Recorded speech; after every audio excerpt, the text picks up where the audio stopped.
Affaire du syndicat Avenir lycéen sous l'influence de Jean-Michel Blanquer. Enquête ouverte pour détournement de fonds publics. Affaire Benalla. Affaire Colère pour prise illégale d'intérêt, trafic d'influence sur les liens cachés entre Colère et l'armateur italo-suisse MSC. Affaire du Modem, démission de François Bayrou. Affaire de Rugy, Léomard. Affaire Buzyn, mise en examen pour mise en danger de la vie d'autrui suite à ses propos sur la gestion de l'épidémie. Affaire Dupond-Moretti, enquête ouverte pour prise illégale d'intérêt. Et dire qu'il y en a qui veulent ça encore pour 5 prochaines années, je vous laisse juger.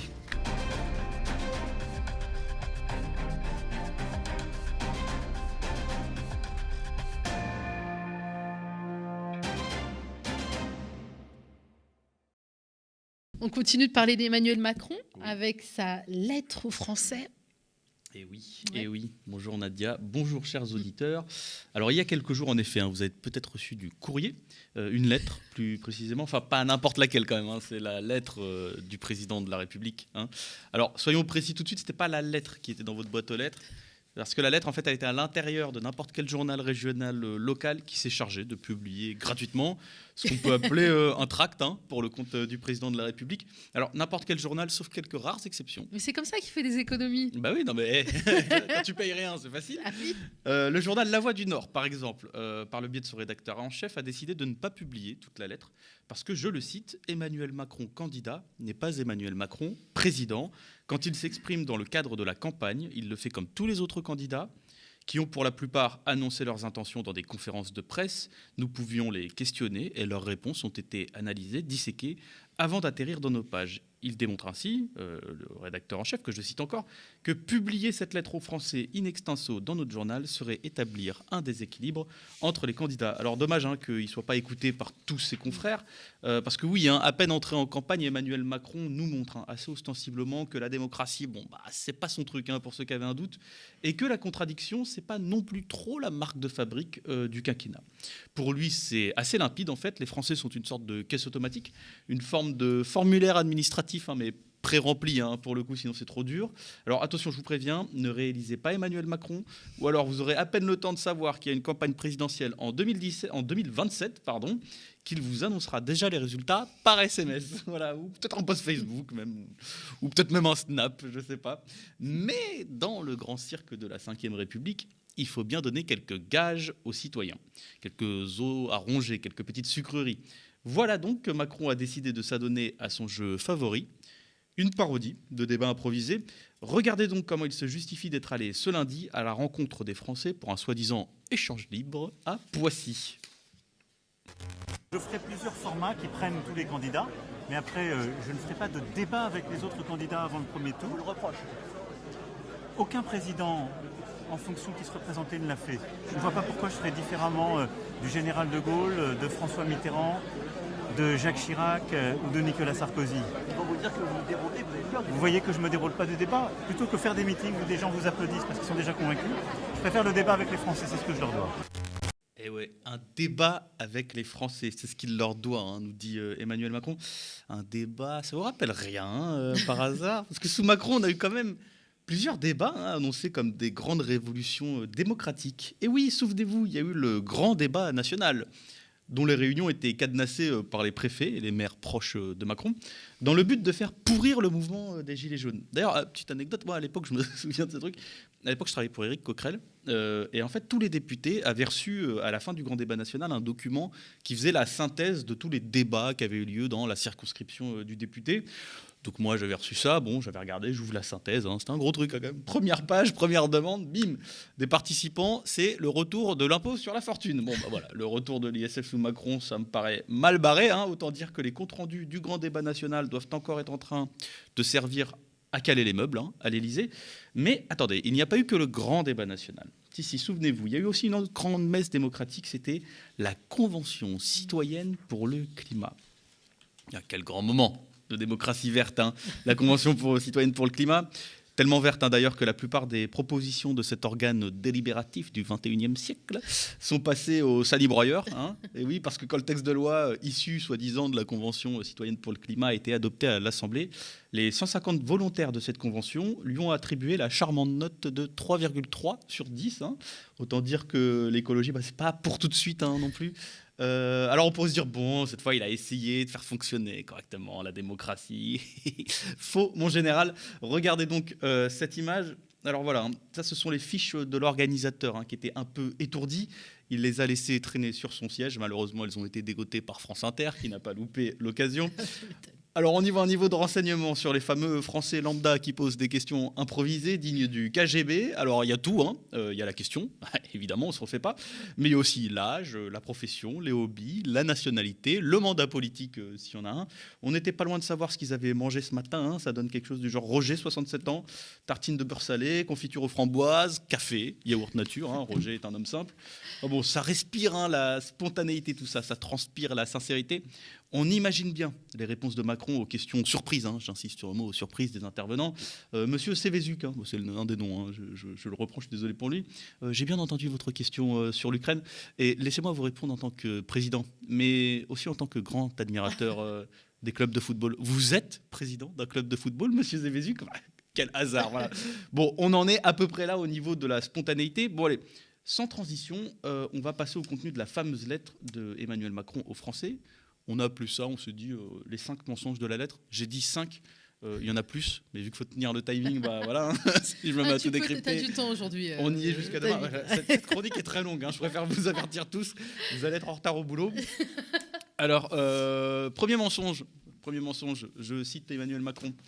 Depuis 5 ans, nous avons traversé ensemble nombre d'épreuves. Terrorisme, pandémie, retour de la violence, guerre en Europe, tout ça. Voilà, il a osé, quoi.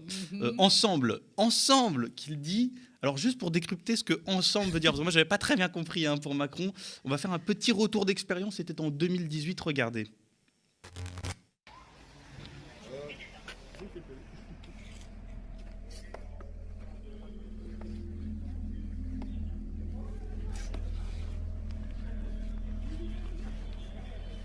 Voilà une classe qui se tient sage.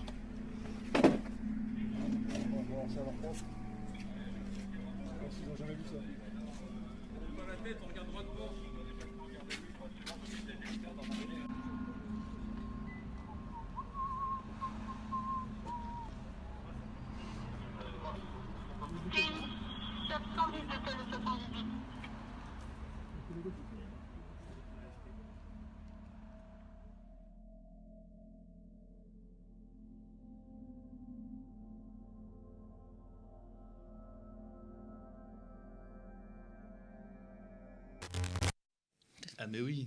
Fait froid dans le dos. Ah ouais, mais tout c'est clair. Il a dit ensemble. En fait, ensemble, c'est au même endroit, quoi. C'est ça le mot. Enfin, par exemple, les policiers d'un côté et des lycéens à côté, à genoux. En fait, c'est ça qu'il voulait dire par ensemble. L'un debout, l'autre par terre. Ensemble, together.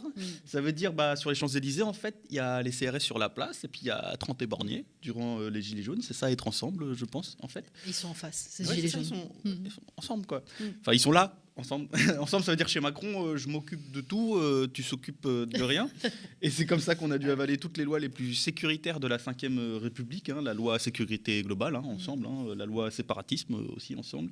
Mais aussi ensemble, on a eu les attaques contre les perquisitions. Alors ensemble, on a eu les perquisitions à la France Insoumise, mais il y a aussi celle de Mediapart, journaliste politique, together, ensemble.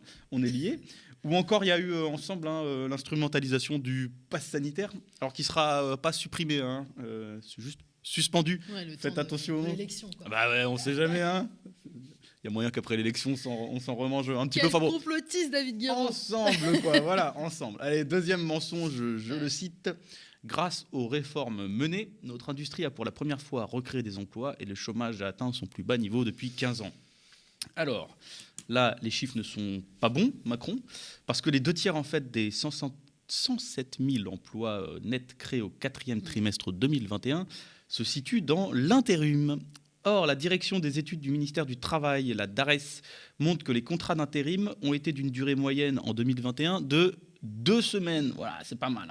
Si en plus de ça, on rajoute le halo du chômage en forte hausse, qui n'est pas compté par le Bureau international du travail, les statistiques du chômage, tout ça, plus 300 000 personnes en 2 ans, quand même, on est pas mal, 1,9 million de personnes dans le halo du chômage. On nous répète en boucle que le taux de chômage des 15-24 ans est historiquement bas. Peut-être, mais il faut se demander pourquoi. Parce que Macron a dépensé 12 milliards dans le plan Un jeune, une solution. Mais devinez quand est-ce que le dispositif s'arrête? Allez, je vous le dis, c'est le 30 juin 2022, soit 2 mois après les présidentielles. Hein. Bah, ça alors. Quel curieux hasard, hein, l'État met sous stéroïdes l'emploi des jeunes en payant de lui-même l'apprentissage dans les boîtes, mais n'accorde aucune garantie d'emploi de long terme, tout ça pour gonfler des statistiques. Bon, j'aurais pas cru, hein, personnellement. Je dis rien pour la création des entreprises, hein, le chiffre est en réalité globalement assez stable. Ce qui explose, c'est les micro-entreprises. Le salaire moyen d'un micro-entrepreneur, c'est 500 € par mois. Voilà, c'est bien vu, hein, de la part d'Emmanuel Macron, qui en fait n'a pas combattu le chômage. Il a combattu les chômeurs. Les radiations ont explosé à Pôle emploi, hein, 52 000 par exemple, radiations de Pôle emploi au 4e trimestre 2021. Et la réforme de l'assurance chômage qui vient fliquer les plus précaires pour gratter 2 milliards d'euros d'économies dans leur dos. C'est assez habile. On passe au 3e mensonge. Le choix des mots vous revient, Madame Lazouni. 3e mensonge. Grâce au travail de tous, nous avons pu investir dans nos hôpitaux et notre recherche. Alors, petite astuce ici, hein, rhétorique, c'est de dire on a investi. Oui, en fait, à partir d'1 € où tu mets dans la tirelire, tu peux dire effectivement on a investi, mais le vrai critère, c'est est-ce que tu as répondu aux besoins? Alors là, on est entré dans une dimension parallèle, hein, avec cette phrase, je crois, parce qu'on est tombé dans un vortex. En France, l'investissement par étudiant, par exemple, a chuté de 14% entre 2008 et 2022. Il a dégringolé notamment de 7% entre 2017 et 2022. Parce que ce n'est pas parce que tu mets de l'argent dans le budget des étudiants que tu réponds aux besoins, puisque en ce moment, on a un problème, c'est qu'il y a de plus en plus d'étudiants, donc il faut mettre de plus en plus d'argent, sinon on ne répond pas aux besoins. Autre grande trouvaille du patronat, bien aimé par Emmanuel Macron, le crédit impôt recherche. Alors, crédit impôt recherche, c'est plus de 7 milliards d'euros jetés par les fenêtres pour les grands groupes, censés booster la recherche. Devinez ce que font les grands groupes. Ils licencient, hein, comme d'hab. Par exemple, Sanofi, c'est 150 millions d'euros par an gagnés au titre du crédit impôt recherche. Mais en 2021, le géant pharmaceutique envisageait de supprimer 700 postes. Devinez où Sanofi supprime des postes après avoir gagné le crédit impôt recherche. Dans la recherche, hein, on ne se refait pas. Sur l'hôpital. C'est vraie raison de rien. La lettre de Macron s'est carrément perdue dans le monde de Narnia, puisqu'il y avait 399 000 lits d'hôpitaux en 2017. Il en reste aujourd'hui 386 000. Macron a donc fermé 17 000 lits d'hôpitaux. Hein. Rien que ça, l'investissement est négatif. 4e mensonge. Nous lutterons, je le cite, contre les inégalités, non pas tant en cherchant à les corriger toujours trop tard qu'en nous y attaquant à la racine. Alors, je ne sais pas ce qu'est la racine, mais aujourd'hui, il y en a qui mangent des pissenlits. Selon l'Institut des politiques publiques, sous le quinquennat d'Emmanuel Macron, le niveau de vie des 5% les plus pauvres a diminué, tandis que celui des 1% les plus riches a augmenté. En effet, pendant ce temps, les milliardaires ont gagné près de 175 milliards d'euros entre mars et décembre 2020, en pleine crise pour tout le pays. Vous savez, le moment où tout le monde se serrait la ceinture.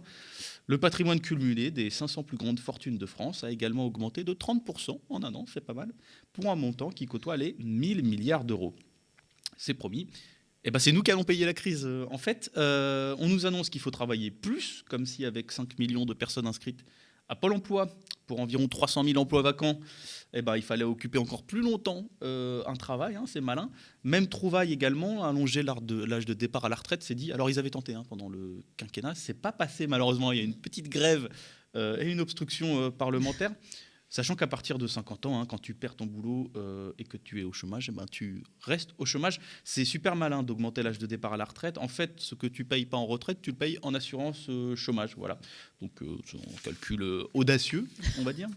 On passe au 5e mensonge, je fais vite, parce que vous savez, je vous avais dit qu'il faut quand même... Prends ton temps, on se régale. Y aller.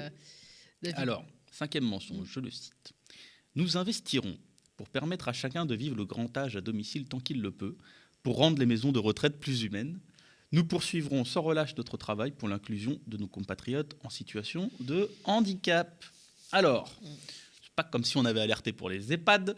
Il y en a qui avaient fermé les yeux à l'époque. Hein. En 2018, par exemple, notre députée Caroline Fiat avait participé à la rédaction d'un rapport qui disait faut se bouger dans les EHPAD parce que c'est chaud la situation pour nos anciens.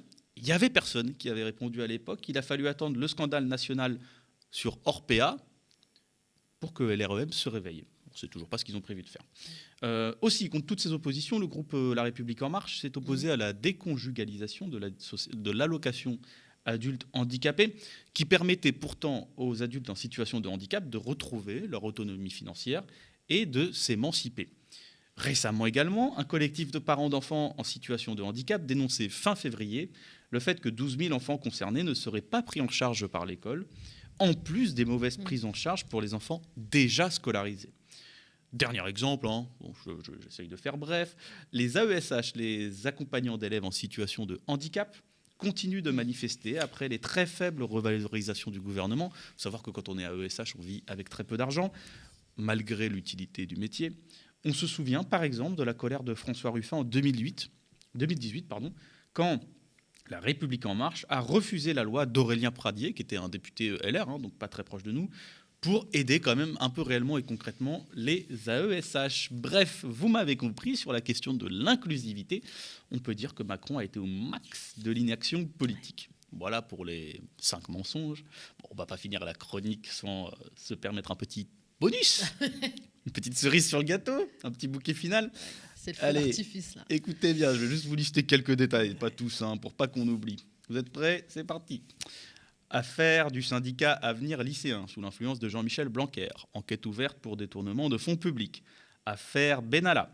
Affaire Colère pour prise illégale d'intérêt. Trafic d'influence sur les liens cachés entre Colère et l'armateur italo-suisse MSC. Affaire du Modem. Démission de François Bayrou. Affaire de Rugy. Léomard. Affaire Buzyn. Mise en examen pour mise en danger de la vie d'autrui suite à ses propos sur la gestion de l'épidémie. Affaire Dupond-Moretti. Enquête ouverte pour prise illégale d'intérêt. Et dire qu'il y en a qui veulent ça encore pour 5 prochaines années. Je vous laisse juger. Merci David Guiraud.